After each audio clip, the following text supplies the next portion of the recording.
अस्सलाम वालेकुम dear students. आज हम सेंट्रीफ्यूगल फोर्स के बारे में पढ़ेंगे। इससे पहले लेक्चर में हमने सेंट्रीफ्यूगल फोर्स के बारे में पढ़ा था, फिर सेंट्रीफ्यूगल एक्सेलरेशन के बारे में पढ़ा था। ठीक है स्टूडेंट्स, आज हम सेंट्रीफ्यूगल फोर्स के बारे में पढ़ेंगे। सेंट्रीपिटल फोर्स जो है ना, वो फोर्स होता है जो बॉडी को सर्कुलर मोशन में सर्कुलर पाथ में मोशन करने पर मजबूर करती हैं। और सेंट्रीफ्यूगल फोर्स वो फोर्स होता है जो किसी बॉडी को सर्कुलर मोशन से अवे करने की तरफ क्या करती हैं, मजबूर करती हैं, या किसी बॉडी को सर्कल से बाहर निकालने की का जो फोर्स होता है वो सेंट्रीफ्यूगल फोर्स होता है। यहाँ पर देखिए, the force which compel a body to move away from the circular path. For example, एक बॉडी है, वो सर्कुलर पाथ में क्या कर रही है, मोशन कर रही है। ये जो सर्कुलर पाथ में मोशन कर रही है, जिस फोर्स की वजह से, इस फोर्स को सेंट्रीफ्यूगल फोर्स कहते हैं। और वो बॉडी, वो फोर्स जो उस बॉडी को सर्कुलर पाथ के से अवे क्या करती है, कंपेल करती है, मजबूर करती हैं कि वो इस सर्कुलर पाथ से निकल जाए, ठीक है ना, और स्ट्रेट मोशन स्टार्ट कर ले। तो ऐसे फोर्स को हम क्या कहते हैं, सेंट्रीफ्यूगल फोर्स कहते हैं।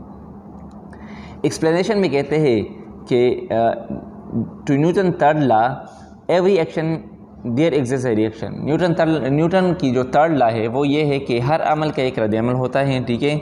Every action is an reaction, ठीक है। हर अमल का मतलब एक्शन का एक रिएक्शन होता है। Both are equal in opposite direction, both equal होते हैं और अपोजिट डायरेक्शन होते हैं। सो ये जो सेंट्रीफ्यूगल फोर्स है ना, इसका जो रिएक्शन फोर्स है वो सेंट्रीफ्यूगल फोर्स है।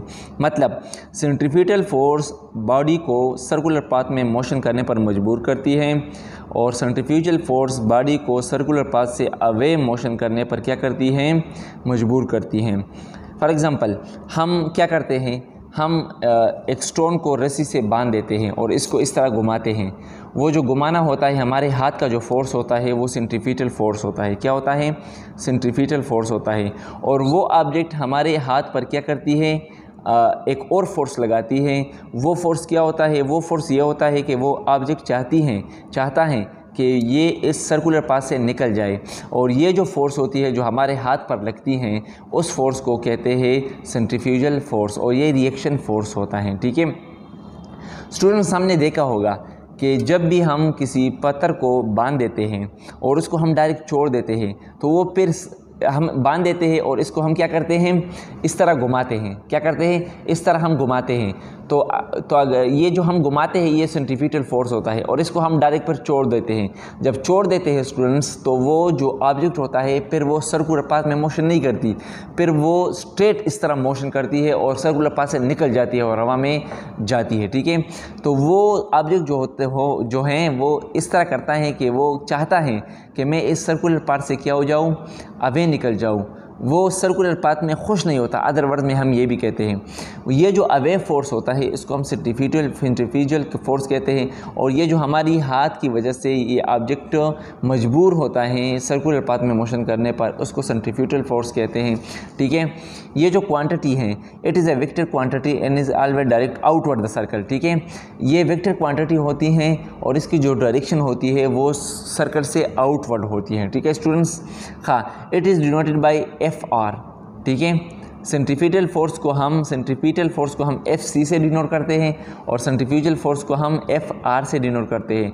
SI यूनिट इसका भी न्यूटन है। मैथमेटिकल फॉर्म इसका है FR, ठीक है, minus mv² divide by R। वहाँ पर प्लस था, यहाँ पर माइनस का मतलब यहाँ डायरेक्शन है। मतलब वहाँ पर जो क्या था, डायरेक्शन थी वो इनसाइड द सर्कल थी, और यहाँ पर इसकी जो डायरेक्शन है वो आउटसाइड द सर्कल है, ठीक है स्टूडेंट्स। उम्मीद है कि आप लोगों ने ये सीखा होगा।